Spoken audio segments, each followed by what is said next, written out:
I'm going to help you write a really good body paragraph. So I recommend that you have the notes on body paragraph open. It also really helps if before you watch this, you have looked back at the article and identified a piece of evidence that you want to use that will sort of be the central focus of your body paragraph. I've already done that. So if you need to pause to look back through the articles and find a good piece of evidence to support your topic sentence, you kind of need that to write a great body paragraph. So the piece of evidence I'm looking at is when it talks about how when you're on a site like Facebook, you get lots of posts about what people are doing that sets up social comparison. You maybe feel your life is not as full and rich as those people you see on Facebook. Bam, that's a great quote. I'm going to use that one. You should too. Okay, so let me go back to topic sentence. Your body paragraph is going to start with a topic sentence. It's also known as a supporting point. It gives the reader a specific reason that supports your thesis or claim. So if you read your claim in your argument essay, like Facebook makes people miserable or dissatisfied, and you ask yourself why, your topic sentence should answer the question. So let's do that. So I'm going to go back to my essay that we started with intro paragraph. Okay, my claim in this argument essay is that Facebook makes people feel less satisfied with their lives. Okay, so my topic sentence has to answer the question why. So I'm going to focus this paragraph about that whole thing about social comparison, that people compare their lives to other people's and it makes them feel bad. Okay, so what would be my topic sentence then? My first supporting point. So Facebook makes people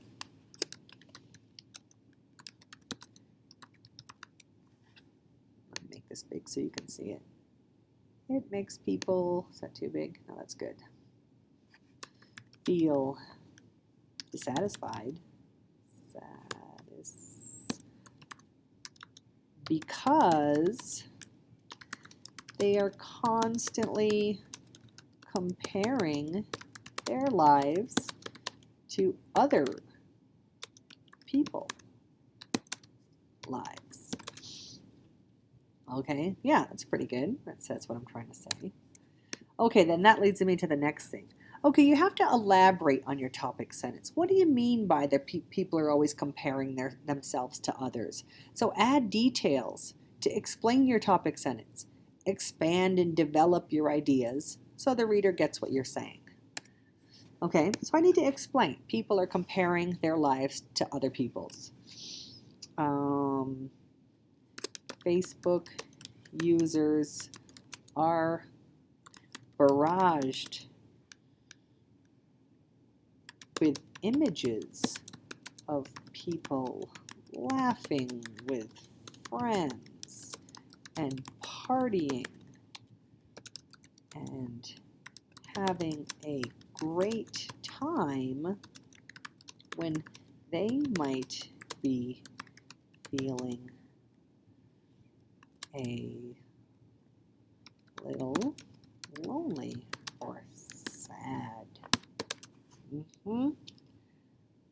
Constantly.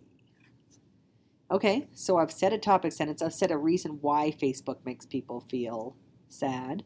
It's because they're constantly comparing their lives to other people's. I've explained it. Facebook users are barraged with images of people laughing with friends and partying and having a great time when they might be feeling a little lonely or sad.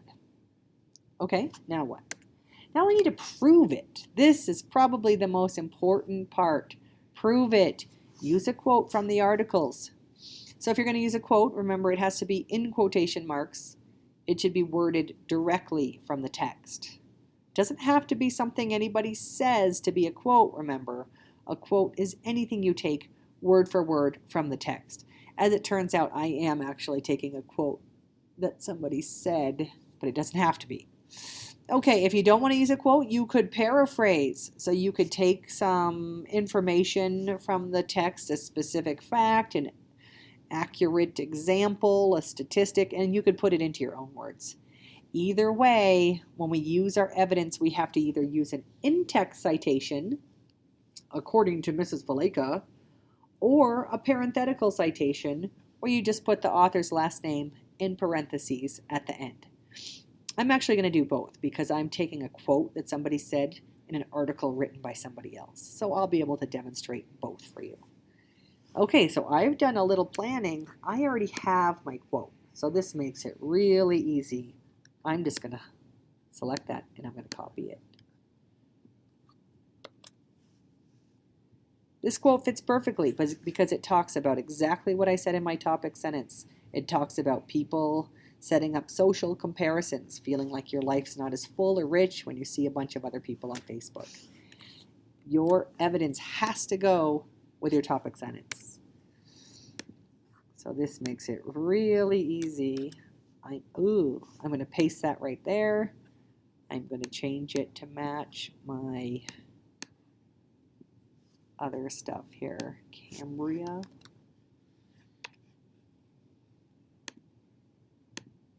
You might have to do that too.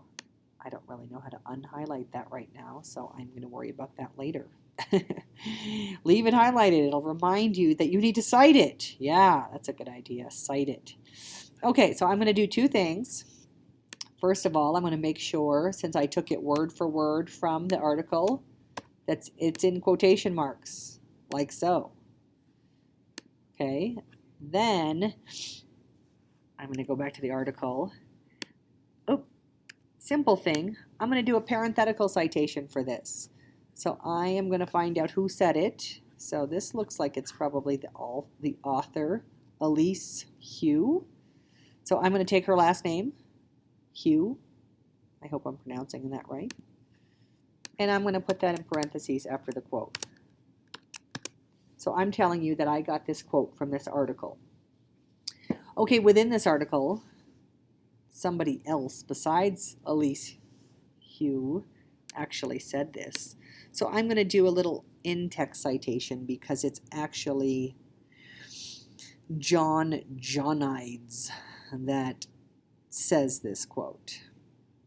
So I'm going to say, according to John Johnides, a University of Michigan cognitive neuroscientist.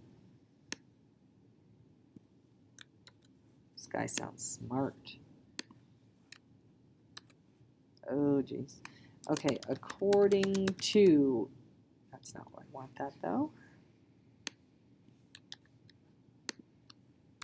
I want it there. According to John Johnides, a University of Michigan cognitive neuroscientist, comma, then I have my quote, and I have a parenthetical citation to the author of that article. So when you are using in-text and parenthetical citations, not only are you giving credit to the source of the information, you also make it sound like you've done your research. So I know what I'm talking about here. I've read these articles. Oh, I don't know how to unhighlight all this though. That's my problem. Okay. I'll figure it out later. Did I make it worse? No. Okay, I'll unhighlight that later. Let's move on.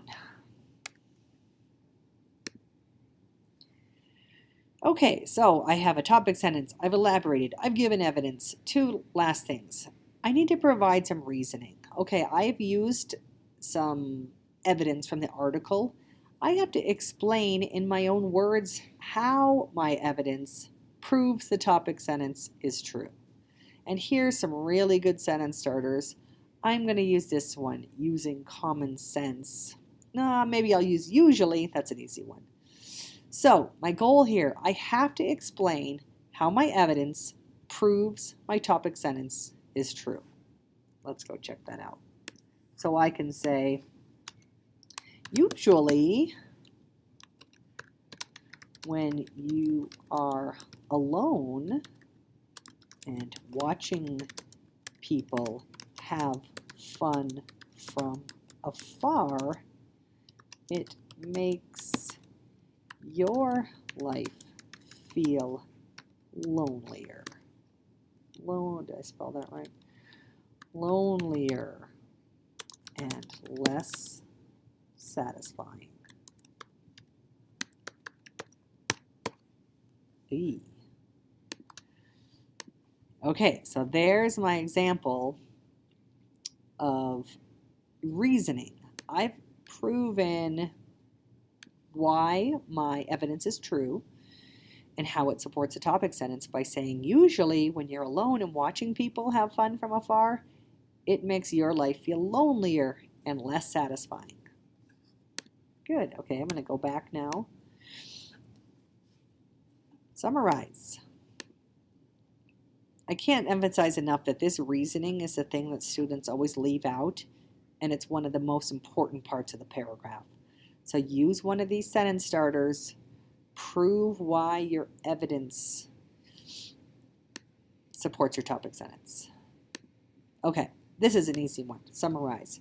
Review your most important idea from this paragraph. Tie your argument together. Okay, so simple. You know, you can have a little concluding statement if you want to. Therefore,